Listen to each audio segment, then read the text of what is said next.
স্বাগত প্রথম আলোর অডিও সংবাদে। আমি এস আল আরিফিন জানিয়ে দিচ্ছি দিনের প্রধান খবরগুলো। আসন্ন ত্রয়োদশ জাতীয় সংসদ নির্বাচনের প্রতিটি ধাপে সম্পূর্ণ নিরপেক্ষতা বজায় রেখে সশস্ত্র বাহিনীকে দায়িত্ব পালনের নির্দেশনা দিয়েছেন তিন বাহিনীর প্রধান। একই সঙ্গে নির্বাচনের সময় জনগণের সঙ্গে ধৈর্যশীল আচরণের পরামর্শ দিয়েছেন তারা। মঙ্গলবার সকালে গাজীপুরে সেনা, নৌ এবং বিমান এই তিন বাহিনীর প্রধান মাঠ পর্যায়ে নির্বাচন পরিস্থিতি পর্যবেক্ষণ নিয়ে মত বিনিময় সভায় এসব নির্দেশনা দেন। সেনাবাহিনীর প্রধান জেনারেল ওয়াকারুজ্জামান, নৌবাহিনী প্রধান অ্যাডমিরাল এম নাজমুল হাসান এবং বিমান বাহিনী প্রধান air chief marshal Hasan Mahmud Khan এই মত বিনিময় সভায় নির্বাচনের নিরাপত্তা পরিস্থিতি নিয়ে কথা বলেন।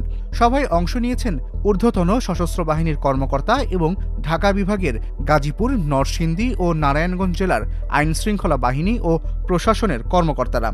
তারা জানান, নির্বাচনে সেনাবাহিনীর 1 লাখ, বিমান বাহিনীর প্রায় 4,500 আর নৌবাহিনীর প্রায় 5,000 সদস্য প্রস্তুত আছে। জানুয়ারির প্রথম সপ্তাহে স্বরাষ্ট্র মন্ত্রণালয় সূত্র জানিয়েছিল, এবারের নির্বাচনে বিভিন্ন বাহিনীর প্রায় 9 লাখ সদস্য মোতায়েন থাকবে। র্যাপিড অ্যাকশন ব্যাটালিয়ন র্যাবের নাম পরিবর্তন করার সিদ্ধান্ত নিয়েছে অন্তর্বর্তী সরকার। সংস্থাটির নতুন নাম হবে স্পেশাল ইন্টারভেনশন ফোর্স বা SIF।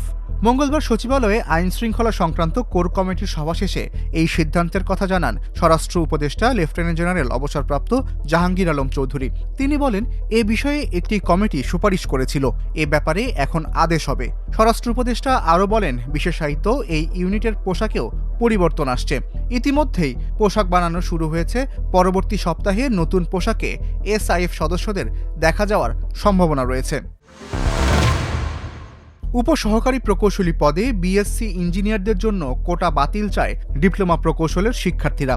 এ দাবি নিয়ে 7 রাস্তা মোড় অবরোধের ফলে রাজধানীর তেজগাঁওয়ে তীব্র যানজটের ভোগান্তিতে পড়েছে মানুষ। অবরোধ করে বিক্ষোভ শুরু করেন ঢাকা পলিটেকনিক ইনস্টিটিউট সহ সরকারি বেসরকারি কারিগরি শিক্ষা প্রতিষ্ঠানের শিক্ষার্থীরা।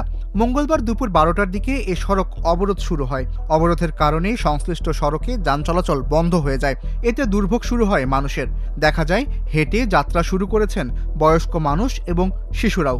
আন্দোলনকারী শিক্ষার্থীরা বলেছেন, 10ম গ্রেডের উপসহকারী প্রকৌশলী পদে ডিপ্লোমা প্রকৌশলীদের পাশাপাশি BSc প্রকৌশলীদের নিয়োগের বিধান করার সুপারিশের প্রতিবাদে তারা সড়ক অবরোধ করেছেন। সরকারকে এ সুপারিশ বাতিল করতে হবে। আজ দিবাগত রাত পবিত্র শবে বরাত। ধর্মপ্রাণ মুসলমানরা মহান আল্লাহর রহমত, বরকত ও সন্তুষ্টি লাভের আশায় ইবাদত বন্দেগীর মাধ্যমে রাত্রি পালন করে থাকেন। ফার্সি শবে বরাত শব্দের অর্থ ভাগ্য রজনী। তবে হাদিসের পরিভাষায় এই রাত লাইলাতুন নিসফি মিন শাবান বা মধ্য শাবানের রজনী হিসাবে পরিচিত।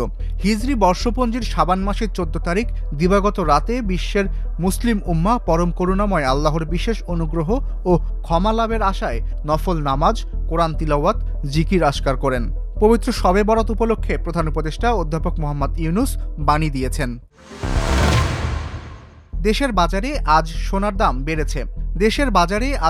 দাম বেড়েছে।